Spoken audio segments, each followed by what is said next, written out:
අද මාධ්‍ය හමුවේ ප්‍රධානම කාරණාව තමයි 2005 අංක 20 මගින් සංශෝධිත 1958 අංක 2 දරන තේ රබර් පොල් වතු කැබලි කිරීමේ පනත උල්ලංඝනය කරපු විපක්ෂයේ ප්‍රබල දේශපාලඥයෙක් ගැන නාවරණයක් තමයි කරන්න තියෙන්නේ. ඔහු කලින් මතුගම ප්‍රදේශය සහ ඒ අවට නියෝජනය කරපු ඒ පළාතේ ප්‍රධාන විපක්ෂ දේශපාලඥයා වෙච්ච ජගත් විතාන මහත්මයා.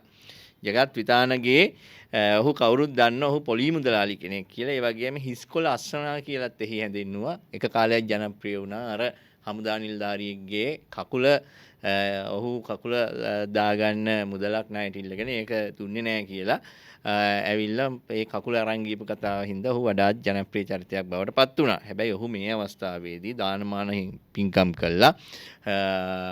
ඒ 1000ක් ගත්තොතින් 100ක් වගේ දීලා බොහොම හොඳට ඉතින් අපේ කට්ටියටත් එහෙමනේ ඕනි.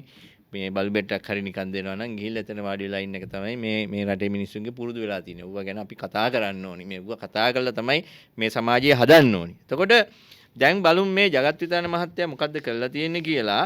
දිවුලපිටිය මීරිගම පාරේ ඔල්ලෝසු කණුවට මීටර 800ක් විතර දුරින් තියෙනවා ඉඩමක්.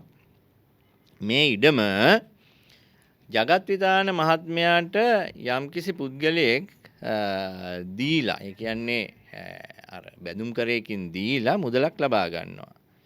ඒක ප්‍රශ්නයක් නෑ. එතකොට මේ මුදල ලබා ගන්න කලින් ඒ ඉඩමේ අයිතිකාරයාට මේක පොල් ඉඩමක්. එතකොට පොල් ඉඩමේ මම කලින් කිව්වා වගේ පනත තියෙනවා 1958 අංක 2 දරන පනතේ තේ රබර් පොල් වතු කැබලි කිරීමේ පනත තමයි තියෙන්නේ. මේකට අදාළ අමාත්‍යාංශය තමයි ඒ කිව්වේ රජයේ ආයතනය තමයි තේ රබර් පොල් වතු කැබලි කිරීමේ පාලන මණ්ඩලය. මෙන්න මේ පාලන මණ්ඩලයට මෙන්න මේ ඉඩම සම්බන්ධයෙන් මේ ඉඩම හරියටම අක්කර 10යි රූට් 3යි පර්චස් 35 ඉඩමක්. මේකේ කැබලි කිරීමක් සම්බන්ධයෙන් ඉල්ලුම් කරනවා. මෙන්න අපි ගාව තියෙනවා මේක මේ වංචා වුණේ කොහොමද කියන එක පැහැදිලි කිරීමයි කරන්න ඕනි. මෙන්න මේ ඉඩම බෙදී ගිය ආකාරය සහ මේ ඉඩම ඒ බෙදන්න මේ අවසර ලබා දුන්න අවසර පත්‍රය මං ගාව තියෙනවා. එතකොට මේ බෙදීමේ අවසර පත්‍රයේ ඉංග්‍රීසියෙන් සඳහන් වෙන්නේ further fragmentation is prohibited.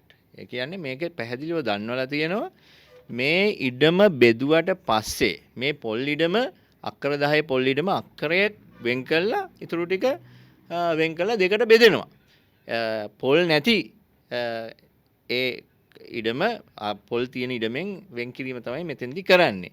ඉදිරියේදී මේ බෙදපු ඉඩම අක්කර දැන් 9ක් ඉතුරු වෙන එක හෝ ඉතුරු අක්කරේ හෝ කිසිම ආකාරයකට නැවත බෙදීමක් සිදු නොකළ යුතුයි කියලා මේකේ පැහැදිලිවම සඳහන් වෙනවා 2016 9/5 මේක certificate of consent. ඒ කියන්නේ මේ ආයතනයෙන් අර මම කියපු ආයතන තේ රබර් පොල් වතු කැබලි කිරීමේ පාලක මණ්ඩලයෙන් තමයි මෙන්න මේ සහතිකය නිකුත් කරන්නේ. මේ සහතිකය නිකුත් කළාට පස්සේ මේ ඉඩම බෙදලා මේක ඔප්පුවක් මගින් අත්පත් කරගන්නවා ජගත් විතාන මහතා. ජගත් විතාන මහතා මේක අත්පත් කරගත්තට පස්සේ මම මේකේ පැහැදිලි වෙන්න මේකේ ඔප්පුවල අංක පමණක් කියන්නම්. මේකේ කලින් හිමිකරුවා ජගත් විතාන මහත්තයාට දෙන්න කලින් 176 ඔප්පුවේ යටතේ හිටියේ. ජගත් විතාන මහතා 181 කියන ඔප්පුවේ යටතේ හිටියා. කාලයක් ගියාට පස්සේ ඔන්න පළවෙනි වංචාව සිද්ධ කරනවා. ජගත් විතාන මහතාගේ 181 ඔප්පුව නැවත පැවරීමක් සිද්ධ කරනවා 881 ඔප්පුවට. 881 ඔප්පුවට නැවත පැවරීමක් සිද්ධ කිරීමේදී මෙන්න මේ 58 අංක 2 දරන තේ රබර් පොල් වතු කැබලි කිරීමේ පනත උල්ලංඝනය කරමින් තමයි ජගත් විතාන මහතා විසින් මෙන්න මේ කාර්යය සිද්ධ කරන්නේ. මේ කාර්යය සිද්ධ කළා මේක 881කට ඔප්පුවක් හදලා දීලා ඒ ඔප්පුවෙන් පස්සේ 27යි 26 කියලා තවත් ඔප්පුවකට මාරු වෙනවා. ඒ පැත්ත ඔය බෙදාවෙන් කළ අක්කරේ පැත්ත එහෙම තියලා දැන් ඉතුරු අක්කර 9න් නැවත වතාවක් 27යි 27 කියන ඔප්පුවක් යටතේ නැවත අක්කරයක පමණ කොටසක් ජගත් විතාන මහතා පවරා ගන්නවා. ඔන්න දෙවෙනි වැරද්ද කළා තියෙනවා. මේකේ දාලා තියෙනවා condition is transfer if any further fragmentation is prohibited කියන මේ තේ රබර් පොල් වතු කැබලි කිරීමේ පාලන මණ්ඩලයෙන් ලබා දුන්න මේ සහතිකය උල්ලංඝනය කිරීමක් සිද්ධ කරනවා දෙවන වතාවටත්. ඉතින් මේක පැහැදිලිවම අල්ලස් පනතේ දූෂණය යන වරද යටතේ වැටෙන එකක්.